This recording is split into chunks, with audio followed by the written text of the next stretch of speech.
Good morning, सुप्रभात, नमस्कार दोस्तों। मैं हूं कुलदीप सिंह कंडारी और वाईके ऑनलाइन एजुकेशन चैनल पे आप सभी का पुनः स्वागत है। दोस्तों, चित्रकला विषय के अंतर्गत हम जो टॉपिक पढ़ रहे हैं उसका नाम है भारतीय कला, अध्याय 1। आज है दूसरा दिन। आइए जानते हैं कुछ महत्वपूर्ण तथ्यों के बारे में। प्राचीन भारतीय मान्यताओं में कला के लिए जिस शब्द का प्रयोग किया गया उसका नाम था शिल्प शब्द।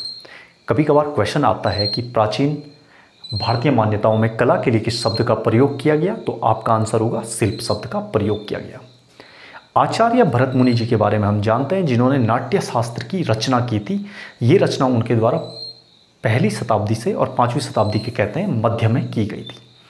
आचार्य भरत मुनि जी के द्वारा ही सबसे पहले कला एवं शिल्प शब्द को अलग अलग प्रयोग किया गया था। यानी कि प्रश्न बनता है कि सबसे पहले कला एवं शिल्प शब्द को किसने अलग अलग बताया, तो आपका आंसर होगा भरत मुनि जी ने। प्राचीन भारत में कलाओं को दो रूप में माना जाता था। एक तो प्रकृति के द्वारा निर्मित कला थी, एक थी मानव के द्वारा निर्मित कला। जो प्रकृति के द्वारा निर्मित कला थी उसे देव शिल्प कहा गया, और जो मानव के द्वारा निर्मित कला थी उसे मानव शिल्प कहा गया। बाद में मानव शिल्प को दो भागों में बांटा गया, जिनमें से एक था चारुशिल्प, जिसे आज हम ललित कला के नाम से जानते हैं, और दूसरा है कारुशिल्प, जिसे उपयोगी कला के रूप में जाना जाता है। यूरोप के अंतर्गत या यूरोपियन आर्ट की अगर हम बात करें, वहाँ पे ललित कला को फाइन आर्ट कहा जाता है, और यूरोप में उपयोगी कला को क्राफ्ट कहा जाता है। यूरोपियन चित्रकला के बारे में जब हम पढ़ेंगे तो वहाँ पे इन चीज़ों का काफ़ी विस्तृत गहराई से हम लोग जानेंगे इन चीज़ों को। कुछ आधुनिक विद्वानों ने फाइन आर्ट को मेजर आर्ट के नाम से जाना, यानी कि ललित कलाओं को इन्होंने कहा मेजर आर्ट, और कुछ विद्वानों ने उपयोगी कलाओं को माइनर आर्ट के नाम से भी कहा।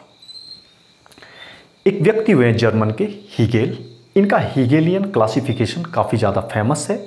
हीगेल ने ललित कलाओं पर अपनी विस्तृत जानकारी दी, और उन्होंने इंद्रियों के आधार पर ललित कलाओं का वर्गीकरण किया, जिसमें उन्होंने दो प्रकार से ललित कलाओं का वर्गीकरण किया।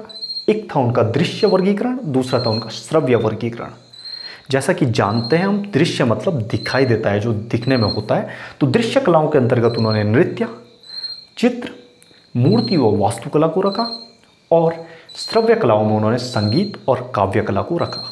इस प्रकार से हम कह सकते हैं हीगेल ने जो कलाओं का या ललित कलाओं का जो वर्गीकरण किया वो 5 भागों में किया, जो है नृत्य, चित्र, मूर्ति व वास्तु, संगीत, अंतिम बनता है काव्य। और हीगेल ने काव्य कला को सबसे उच्चतम कला माना था। ये प्रश्न कई बार आया भी है कि हीगेल के अनुसार सबसे 5 कलाओं में सबसे उच्चतम रूप में उन्होंने किस कला को रखा था, तो उनका है काव्य कला आंसर। और हीगेल के द्वारा जो यह वर्गीकरण दिया गया, यह था हीगेलियन क्लासिफिकेशन ऑफ फाइन आर्ट्स। दोस्तों, आज के लिए चित्रकला की क्लास में भारतीय कला के अंतर्गत जो मुख्य बातें थी वो निम्न हैं, और आगे भी इस पाठ को हम कंटिन्यू रखेंगे, और अगली वीडियो में आप लोगों को इसके बारे में गहराई से अध्ययन कराया जाएगा। अगर आपको आज की कुछ महत्वपूर्ण जानकारियाँ अच्छी लगी तो प्लीज़ चैनल को लाइक, शेयर, सब्सक्राइब करें। नमस्कार, धन्यवाद।